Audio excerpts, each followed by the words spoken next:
பொட்டிய கட்டிட்டு ஊருக்கு கிளம்பியாச்சா? அப்ப ருத்ரா அவ சொன்ன மாதிரி நம்ம வீட்டுக்கு வந்துருவா. நினைச்சதெல்லாம் இவ்வளவு சீக்கிரம் நடக்கும் நான் எக்ஸ்பெக்ட் பண்ணவே இல்லை.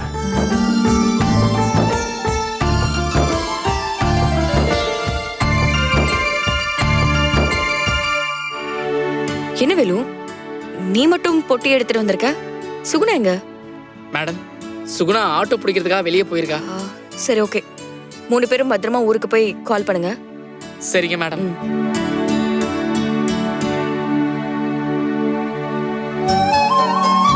வேலு, இப்ப எதுக்கு கண் கலங்கிட்டு இருக்க? மேடம், ஆலமர நிழல்லே இருந்த மாதிரி உங்க கூடவே இருந்து பழகிட்டோம். உங்களை விட்டு நாங்க தனியா போறது மனசுக்கு ரொம்ப கஷ்டமா இருக்கு. வேலு, நேத்து நீயே சொன்னல, காரணம் இல்லாம நான் எதுவும் சொல்ல மாட்டேன், செய்ய மாட்டேன்னு. இது எல்லாமே ஒரு காரணமா தான் நடக்குது. இங்க பாரு,